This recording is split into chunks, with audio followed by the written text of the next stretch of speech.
Good morning बच्चों, कैसे हैं आप सब। उम्मीद करता हूँ आप सब ठीक होंगे। तो बच्चों, आज हम डिस्कस करने वाले हैं विद्युत बल रेखाओं के बारे में।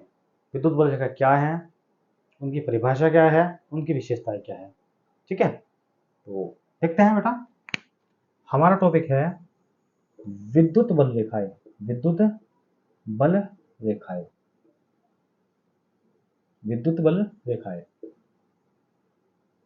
इसकी परिभाषा बहुत इजी परिभाषा है भाई। क्या परिभाषा इसकी? विद्युत अक्षेत्र के चारों ओर खींची गई वे सभी काल्पनिक रेखाएं जो विद्युत को लगातार डिनोट करती रहती हैं, विद्युत को लगातार प्रदर्शित करती रहती हैं, विद्युत बल रेखाएं कहलाती हैं। ठीक है, विद्युत अक्षेत्र के चारों ओर खींची गई। देखते हैं परिभाषा क्या बेटा। विद्युत अक्षेत्र के चारों ओर के चारों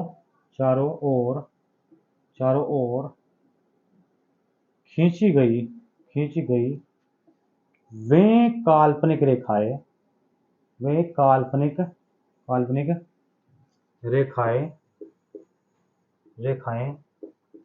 जो विद्युत को लगातार डिनोट करती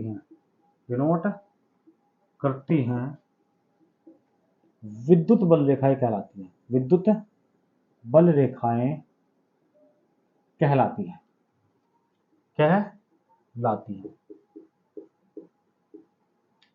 तो बेटा, इसमें एक आपका नया वर्ड आया, काल्पनिक रेखाएं। वे काल्पनिक रेखाएं। काल्पनिक मतलब जिन्हें हम अपने नग्न आंखों से नहीं देख सकते, जिनकी हम सिर्फ कल्पना कर सकते हैं कि हाँ इधर को कुछ चीज जा रही।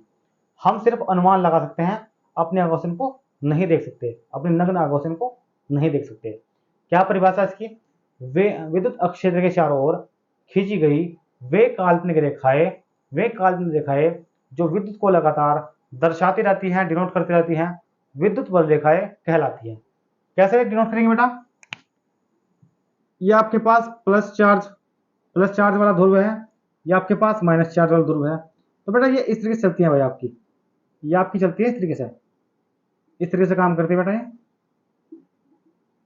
ये आपकी हैं काल्पनिक रेखाएं।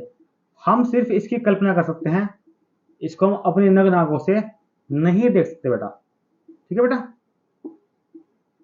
ये आपके पास सारी क्या है, ये आपके पास बेटा विद्युत बल रेखाएं। तो ये तो इसकी परिभाषा हो गई। अब हम चलते हैं इसके गुण के बारे में, विशेषताएं। ठीक है, पहला जो गुण है वो आपका गुण है, विद्युत बल रेखाएं हमेशा धनात्मक सिरे से निकलती हैं और ऋणात्मक सिरे पर जाकर समाप्त हो जाती हैं। पहला पॉइंट, विद्युत बल रेखाएं हमेशा धनात्मक सिरे से निकलती हैं और ऋणात्मक सिरे पर जाकर समाप्त हो जाती हैं। दूसरी बात, विद्युत बल रेखाएं हमेशा खींची हुई डोरी के समान होती है जो सिकुड़ने का प्रयास करती है। ठीक है नहीं, विद्युत बल रेखाएं खींची हुई लचकदार डोरी के समान सिकुड़ने का प्रयास करती है। जिसकी आपके पास खींची हुई डोरी हो, वो क्या कर रहा है, जैसे आपके पास रबड़ है, वो आपने खींच दी तो वो सिकुड़ने का प्रयास कर रही है। इसी तरीके से विद्युत बल रेखाएं भी सिकुड़ने का प्रयास करती हैं। 2 पॉइंट हो गए। पॉइंट नंबर 3 क्या करा हमारा, विद्युत बल रेखाएं जिस स्थान से चलती है और जिस स्थान पर जाकर मिलती है, वे दोनों स्थान पृष्ठ के लंबवत होते हैं। मान लो आपके पास कोई ये आपके पास है भाई, ये प्लस ध्रुव है, ये आपका माइनस ध्रुव है। तो विद्युत बल रेखाएं जिस स्थान से निकलती हैं तथा जिस स्थान पर जाकर मिलती हैं, ये दोनों स्थान पृष्ठ के लंबवत। देखो ये आपका सरफेस है नीचे का, ये आपके पास क्या है, कोई चालक है। ठीक है, कोई चुंबक मान लो, चलो। तो ये क्या है आपके पास, ये जो इसका जो सिरा है, धन सिरा है, ये पृष्ठ क्या है, लंबवत है भाई। पृष्ठ क्या है बेटा, लंबवत है। तो विद्युत बल रेखाएं जिस स्थान से निकलती हैं और जिस स्थान पर जाकर मिलती है, वे दोनों स्थान पृष्ठ के लंबवत होते हैं। 3 पॉइंट क्लियर हो गए हमारे। 4th पॉइंट हमें बेटा ये कह रहा, दो विद्युत बल रेखाएं हमेशा कभी भी एक दूसरे को नहीं काटती हैं। दो विद्युत बल रेखाएं कभी भी एक दूसरे को नहीं काटती। देखो एक आपके पास विद्युत बल रेखा जा रही है आपकी, दूसरी आपके पास ये जा रही है। क्या एक दूसरे को कहीं काट रही है तीनों? क्या एक दूसरे को कहीं काट रही है, काट सुन रही? ये ऐसा नहीं है क्या ऐसा भाग रही है? ऐसा तो नहीं है आपका। तो दो, ये भी एक विशेषता है इसकी, दो विद्युत बल रेखाएं कभी भी एक दूसरे को नहीं काटती हैं।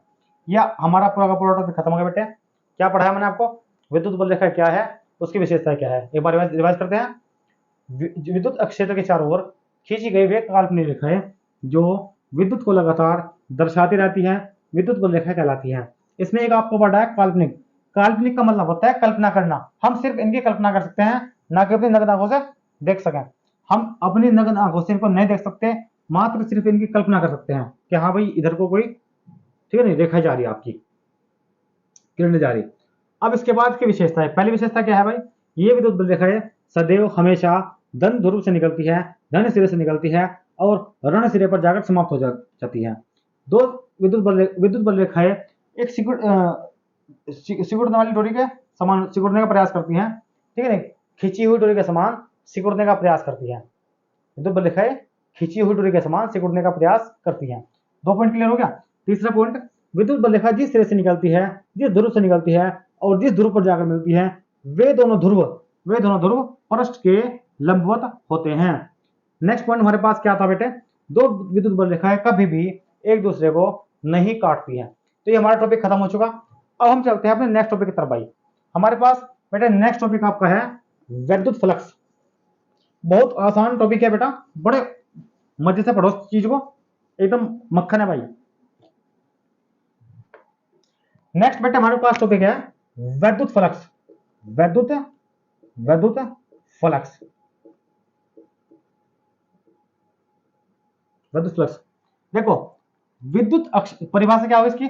मान लो आपके पास पूरा का पूरा क्या है आपका, इसमें पूरे में करंट प्रवाहित हो रहा, ठीक है। तो विद्युत अक्षेत्र के किसी अक्षेत्रफल से, मान लो मैंने ये थोड़ा सा क्षेत्रफल ले लिया, विद्युत अक्षेत्र के किसी अक्षेत्रफल से गुजरने वाली वैद्युत बल रेखाओं की संख्याओं की माप को, विद्युत अक्षेत्र के किसी अक्षेत्रफल, मान लो अक्षेत्रफल क्या है, ये अक्षेत्रफल है भाई, और इससे जो गुजरने, हाँ, अक्षेत्रफल के, विद्युत अक्षेत्र के किसी अक्षेत्रफल से गुजरने वाली वैद्युत बल रेखाओं की संख्याओं की माप, वैद्युत बल रेखाओं की, ये आपकी वैद्युत बल रेखाएं हैं, वैद्युत बल रेखाओं की संख्याओं की माप को क्या बोलते हैं? वैद्युत फ्लक्स कहते हैं। वैद्युत फ्लक्स कहते हैं। कितना आसान है बताओ? विद्युत अक्षेत्र के किसी अक्षेत्रफल से गुजरने वाली वैद्युत बल रेखाओं की संख्याओं की माप वैद्युत फ्लक्स कहलाता है। वैद्युत फ्लक्स, इसको वैद्युत फ्लक्स कहते हैं। इसे फाई ई से डिनोट करते हैं, इसे फाई ई से डिनोट करते हैं, दर्शाते हैं, इसे फाई ई से डिनोट करते हैं। यहां तक क्लियर हो भाई मामला। अब हम चलते हैं अपने, एक हमारा कंसेप्ट है वो सीखेंगे, और हमारा जितने भी आगे डेरिवेशन होंगे उसमें ये चीज फॉलो होगी आपकी, ठीक है। देखते हैं, ये आपके पास पूरा का पूरा क्या है, अक्षेत्रफल ए है पूरा का पूरा, और इससे निकल रहा आपका वैद्युत फ्लक्स फाई ई निकल रहा आपका। अब मैं क्या कर रहा है, मैं इस अक्षेत्रफल का छोटा भाग ले रहा, मान लो मैंने छोटा हिस्सा ले लिया वाला हिस्सा, मैंने क्या करा, इसका छोटा हिस्सा ले लिया बेटे, तो इससे कुछ ही आपकी क्या निकल ली, वैद्युत बल रेखा निकल ली। देखो ये तो आपके पास पूरा ए है, ये है अक्षेत्रफल का एक भाग। डी का मतलब होता है अक्षेत्रफल अवयव, यानी अक्षेत्रफल का छोटा हिस्सा, उसको बोलते हैं डीए। तो ये अक्षेत्रफल का छोटा हिस्सा हो गया, और इससे कुछ ही निकल रही है आपकी वैद्युत बल रेखा है। तो इसका मतलब जो वैद्युत फ्लक्स होगा यहां से वो होगा पर डी फाई ई। वैद्युत फ्लक्स कितना होगा, डी फाई ई, यानी अक्षेत्रफल वैद्युत फ्लक्स का थोड़ा ही मान, यहां से थोड़ा निकल रहा ना आपका वैद्युत बल रेखा है, तो यहां से आपका बात हो गया भाई वैद्युत फ्लक्स क्या हो गया, डी फाई ई। और विद्युत अक्षेत्र की तीव्रता की, यहाँ देखो चाहे तो आप यहाँ ले लो, जो आपके पास विद्युत अक्षेत्र की तीव्रता है यहाँ ले लो आप, यहाँ ले लो आप, सब में समान रहेगी। भाई कभी आपने देखा कि यहाँ से तार लग रहा और आपने यहाँ हाथ लगाया तो यहाँ करंट ज्यादा लगा, और यहाँ आपने हाथ लगाया तो यहाँ करंट कम लगा? ऐसा है कभी देखा कभी आपने? ऐसा नहीं ना। अगर इस पूरी सरफेस में या पूरी सतह में करंट प्रवाहित हो रहा, तो आप चाहे कहीं भी हाथ लगा लो आपको बराबर करंट लगेगा, चाहे तो उधर हाथ लगा लो आप, चाहे इधर हाथ लगा लो, यानी आपको समान करंट लगेगा, समझ गए। तो इसका मतलब जो विद्युत अक्षेत्र में तीव्रता होगी, चाहे तो यहाँ रख लो आप, यहाँ रख लो आप, यहाँ रख लो, सब में समान करंट प्रवाहित हो रहा पूरा पूरा, बिल्कुल इक्विवेलेंट है सारे में, ठीक है। ई का मान सारे में बराबर है, तो यानी जितना ई यहाँ से है उतना ही ई आपका यहाँ होगा। यहाँ तक क्लियर होगा मामला। सिंपल क्या करा मैंने, क्षेत्रफल का छोटा हिस्सा ले लिया, यहाँ आपके पास ये है तो ये डी ए हो गया। डी ए का मतलब होता है आपका अक्षेत्रफल का अंश, अक्षेत्रफल का हिस्सा यानी अक्षेत्रफल अवयव, डी फाई यानी विद्युत फ्लक्स का थोड़ा सा मान, और ई सब में बराबर रहेगा आपके पास। तो अब बेटा यहाँ लिखेंगे हम अक्षेत्रफल अवयव, अक्षेत्रफल अक्षेत्रफल अवयव, अक्षेत्रफल अवयव डी ए से गुजरने वाला विद्युत फ्लक्स, विद्युत फ्लक्स डी फाई ई बराबर vector E dot vector D A, D phi E बराबर vector E dot vector D A. मैं क्या कर रहा भाई, मैं इसे सूत्र का निगमन कर रहा। देखिए विद्युत फ्लक्स का फॉर्मूला है जिस पर आपके न्यूमेरिकल्स भी हैं, तो मैं उस फॉर्मूले को निकाल के दिखा रहा आपको। तो D phi is equal to vector E dot vector D A. आपके पास एक फॉर्मूला है 11th क्लास में, vector A dot vector B बराबर A B cos theta, vector A dot vector B बराबर ए बी कोस थीटा। इस सूत्र को इसमें लगा दो तो आपके पास हो गया बेटा डी फाई ई बराबर E D A cos theta, D phi E बराबर E D A cos theta. इसका मतलब यह है कि हमने अपना डी फाई का मान निकाल लिया, राइट। हमने क्या करा, डी फाई का मान निकाल लिया। अब हम क्या करेंगे संपूर्ण के लिए, भाई इसके लिए हमने डी फाई का मान निकाले, अब हम निकालेंगे संपूर्ण के लिए। तो हम यहाँ लिखेंगे बेटे, यहाँ हम लिखेंगे संपूर्ण के लिए, संपूर्ण के लिए। एक बात ध्यान रखियो, अगर आप फिजिक्स के अंदर किसी एरिया का छोटा अंश ले रहे, छोटा भाग ले रहे, तो आप डी लगाओगे, और फिर उसके बाद अगर संपूर्ण की बात करें तो फिर आप क्या लगाओगे बेटा, आप लगाओगे यहाँ समाकलन। ये 12th के जो मैथ्स के स्टूडेंट हो आप भली बात इसको समझ सकते हैं भाई।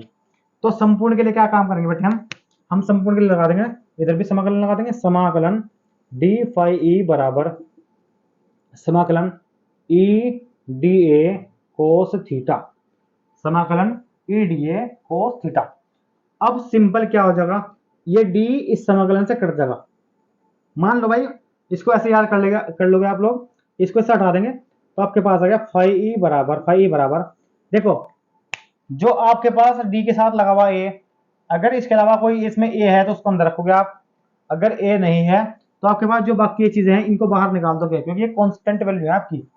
तो डी ए अंदर रहेगा आपका, और ई कोस थीटा को बाहर निकल जाएगा, यानी ई कोस थीटा बाहर निकाल दो, ई कोस थीटा ये बाहर निकल देंगे आपके, और यहाँ बच जाएगा आपके पास डी ए।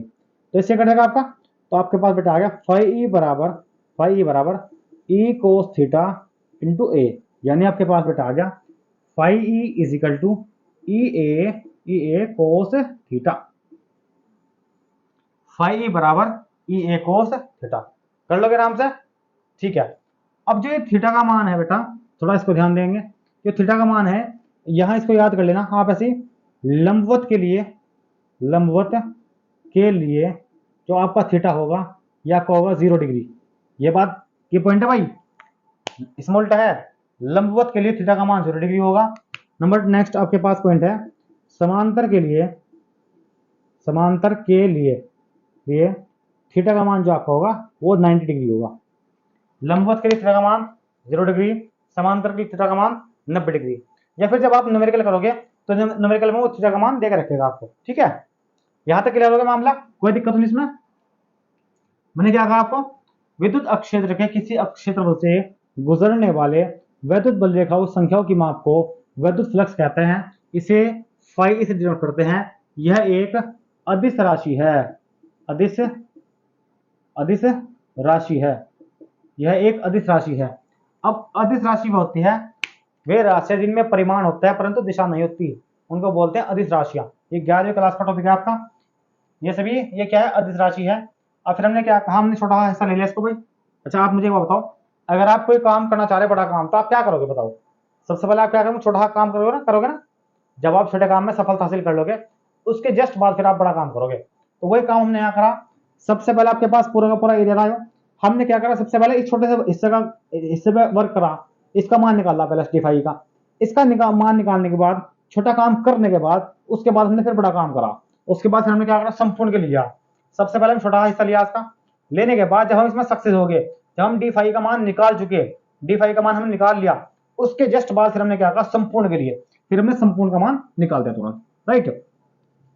तो अक्षेत्रफल अवयव dA से गुजरने वाला विद्युत फ्लक्स d∅e बराबर vector E dot vector d है। तो हमारे पास एक फॉर्मूला है 11th क्लास का, वेक्टर विश्लेषण चैप्टर से लिया गया है, vector A dot vector B is equal to, इसको बोलते हैं वेक्टर बेटे, ये जो ऊपर लग रहा है ना ये, इसको बोलते हैं वेक्टर, इंग्लिश में बोलते हैं इसको वेक्टर, वेक्टर, और हिंदी में बोलते हैं इसको सदिश, हिंदी में बोलते हैं इसको सदिश बेटे, ठीक है।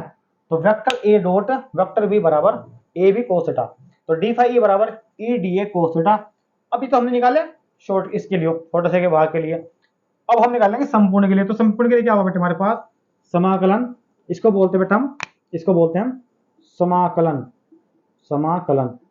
ये जो आपके 12वीं के जो मैथ्स के स्टूडेंट है वो इसको आराम से समझ लेंगे, और जो बायोलॉजी के स्टूडेंट है वो इसको याद कर लो भाई। तो यह क्या है, समाकलन d∅e इजिकल टू समाकलन E dA cos थीटा। तो जहां dd लगा हुआ वो अंदर रहेगा, बाकी जो अगर यहाँ a है और यहाँ कोई a होता तो वो अंदर रहता, अगर a नहीं है, इस a के अलावा कोई a नहीं है, तो उसको सबको बाहर निकाल देंगे हम। हमने सब बाहर निकाल दिया, तो d से ही समाकलन चला गया।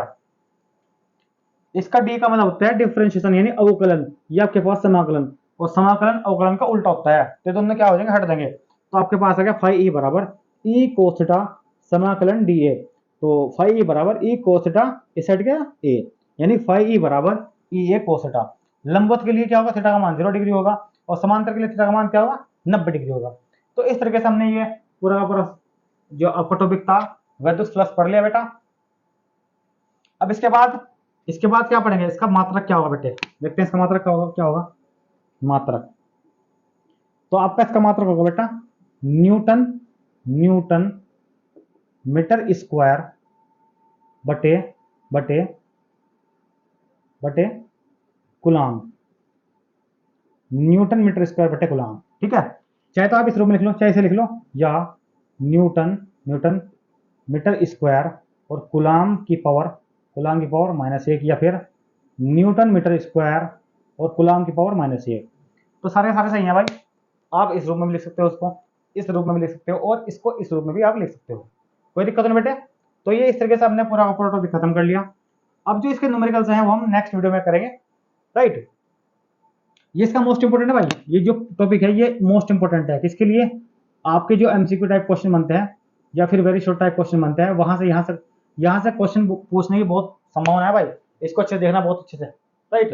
तो ये मैंने आपको पूरा का पूरा विद्युत फ्लक्स करा दिया, कल हम करेंगे इसके न्यूमेरिकल्स, ठीक है बेटा। तो हम आज के लिए इतना रखते हैं, बाकी कल मिलते हैं आपसे, ओके भाई।